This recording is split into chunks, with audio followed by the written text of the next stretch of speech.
Hello दोस्तों, उम्मीद करता हूं आप और आपका परिवार रोजाना की तरह अच्छे होंगे।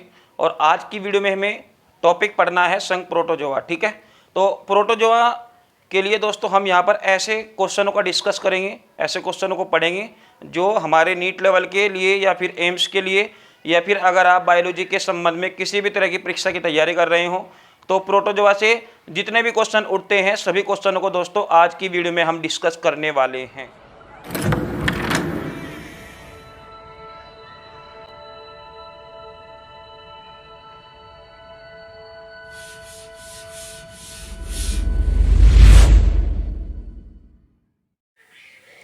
तो देखिए दोस्तों, हमें प्रोटोजोआ में the term of protozoa was given by Goldfuss. ठीक है, तो ये बहुत ही महत्वपूर्ण टॉपिक है, बहुत ही महत्वपूर्ण दोस्तों पॉइंट है, इसको आप नोट कीजिएगा। तो गोल्डफश जो है सबसे पहले उन्होंने ही प्रोटोजोआ का जो नाम है वो दिया था। ठीक है, हु स्टडीज प्रोटोजोआ, यानी कि सबसे पहले दोस्तों अगर हम अध्ययन की बात करते हैं तो ल्यूवेनहॉक ने दिया था। ठीक है, और आप जानते होंगे ल्यूवेनहॉक जो बैक्टीरियोलॉजी, फादर ऑफ बैक्टीरियोलॉजी, ठीक है, आप इनको जानते होंगे। तो ल्यूवेनहॉक उन्होंने ही दोस्तों सबसे पहले इनका अध्ययन किया था। ठीक है, तो बहुत ही इम्पोर्टेंट दोस्तों मैं यहाँ पर हर पॉइंट को लिखा हूँ जो इम्पोर्टेंट है, सभी यहाँ पर हमने दोस्तों इम्पोर्टेंट पॉइंट को ही लिया है दोस्तों। इसके बाद देखिएगा प्रोटोजोआंस आर यूनिसेलुलर। ठीक है, यानी कि जो प्रोटोजोआ होते हैं वो यूनिसेलुलर होते हैं। इस बार इस क्वेश्चन में ना कई बार अक्सर जो बच्चे हैं धोखा खा जाते हैं। कैसे कि एक ऑप्शन में यूनिसेलुलर भी मिल सकता है, मल्टी सेलुलर भी मिल सकता है, ए सेलुलर भी मिल सकता है। तो आपको ध्यान रखना है, आप कहीं लिख सकते हो नोट वगैरह में कि अगर आपको इस ऑप्शन में यूनिसेलुलर और ए सेलुलर यानी कि अकोशिकीय दोनों मिलते हैं तो दोस्तों वहां आपको ए सेलुलर करना चाहिए। ठीक है, आप इसको कहीं लिख सकते हो। ठीक है, ए सेलुलर आपको वहां पर ऑप्शन चुनना है। कई बार दोस्तों एक क्वेश्चन ट्रेंड करता है और वहां पर यूनिसेलुलर भी मिलता है, ए सेलुलर भी मिलता है, तो आपको वहां पे क्या करना है, ए सेलुलर करना है, यूनिसेलुलर नहीं करना। ठीक है, समझ में आया इतना। चलिए इसके बाद देखते हैं दोस्तों, अगर हम साइज ऑफ प्रोटोजोआ के आकार की बात करें, ठीक है, तो इसका जो आकार होता है 0 पॉइंट, ठीक है, 1 mm से 3 mm के बीच में दोस्तों इसका जो आकार होता है वो होता है। ठीक है, इसके साइज की बात करेंगे। वहीं दोस्तों कभी कभी ये क्वेश्चन जो है माइक्रोन की जगह दोस्तों एंगस्ट्रोम में भी वहाँ पर ऑप्शन मिल सकते हैं। तो इतना नॉर्मली फिजिक्स आप जानते होंगे, तो इस नॉर्मली फिजिक्स में आप दोस्तों mm को माइक्रोन में या फिर एंगस्ट्रोम वगैरह में आप कन्वर्ट कर सकते हो, कोई दिक्कत नहीं है। तो ध्यान रखिएगा, सबसे पहले mm को आपको मीटर में चेंज करना है और फिर मीटर में आपको एंगस्ट्रोम में करेंगे तो 10 की पावर -10 लगा देंगे, और वही अगर हम माइक्रोन में चेंज करेंगे तो 10 की पावर -6 लगाकर आप उसको माइक्रोन में चेंज कर सकते हो। ठीक है, एकदम सिंपल है। तो ध्यान रखिएगा, ये हमेशा नहीं होता है कि आपको mm में ही ऑप्शन मिलेगा, आपको वहाँ पर कुछ भी जो है ऑप्शन में मिल सकता है। तो आप अपने फिजिक्स को वहाँ पर लगाकर इस तरह से जो है मान अपना निकाल सकते हो। इसके बाद दोस्तों बात करेंगे प्रोटोजोआ में जो लोकोमोशन होता है वो कहीं ना कहीं किसके द्वारा होता है, सीडोपोडिया के द्वारा होता है, फ्लैजेला के द्वारा होता है, सीलिया के द्वारा होता है। दोस्तों अभी हम आगे पढ़ेंगे, आगे वीडियो में इसका मैं पार्ट बनाऊंगा, अगला पार्ट भी आपको वहां पर बताऊंगा कैसे कैसे जो है इसका सीलिया फ्लैजेला किस किस पार्ट में जो है दोस्तों पाया जाता है।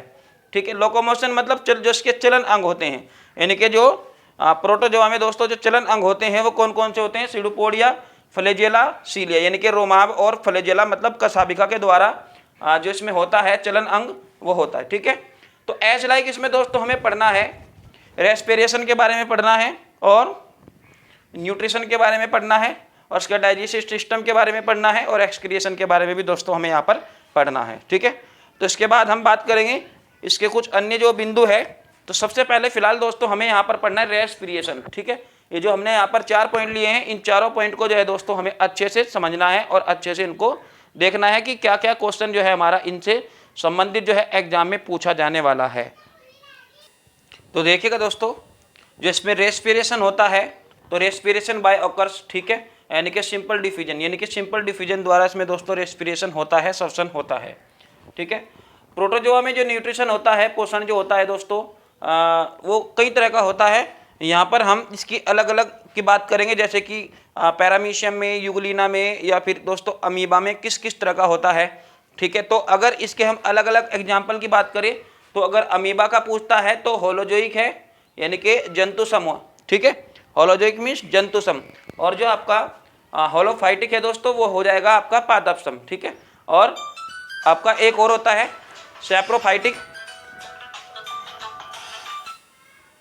तो दोस्तों सैप्रोफाइटिक में आपका जो हो जाएगा उसका हम बाद में डिस्कस करेंगे, होलोजोइक का और होलोफाइटिक का। दोस्तों यहाँ पर जो फिलहाल बहुत अच्छे ट्रेंडिंग क्वेश्चन बनते हैं वो यहाँ पर ये बनते हैं, ठीक है। तो अमीबा की अगर बात करेंगे तो जंतुसम और होलोफाइटिक पादपसम, जंतुसम और पादपसम, ठीक है, पादपसम। दोस्तों इसका कारण भी कई बार एग्जाम में जो है पूछा जाता है कि जो अमीबा होता है जंतुसम होता है और जो युगलिना होता है वो आपका पादपसम होता है, ठीक है। अब ये यहाँ पर एक इम्पोर्टेंट पॉइंट यहाँ पर ये बनता है दोस्तों, ए connecting link between animals and plants is called Euglena, ठीक है। यानी कि कहीं ना कहीं दोस्तों जो लिंक होता है, यानी कि एक हमारे पास युगलिना ऐसा, ठीक है, प्रोटोजोआंस है जो एनिमल्स के करैक्टर्स भी रखता है और प्लांट के करैक्टर्स भी रखता है।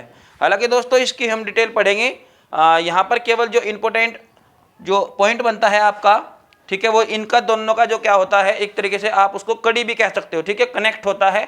इनके कहीं ना कहीं बात करते हैं कड़ी की, यानी कि जो आपका युगलिना है वो उसमें जो करेक्टर्स पाए जाते हैं, एनिमल्स के करेक्टर्स भी पाए जाते हैं और प्लांट्स के करेक्टर भी दोस्तों पाए जाते हैं। और उसका सीधा सा मतलब ये है कि जो इसकी सेल होती है उसके अंदर कहीं ना कहीं दोस्तों हरित लवक भी पाया जाता है, क्लोरोप्लास्ट भी प्रेजेंट होता है, जबकि अमीबा में इस तरह का कोई प्लांट उपस्थित नहीं होता है, ठीक है।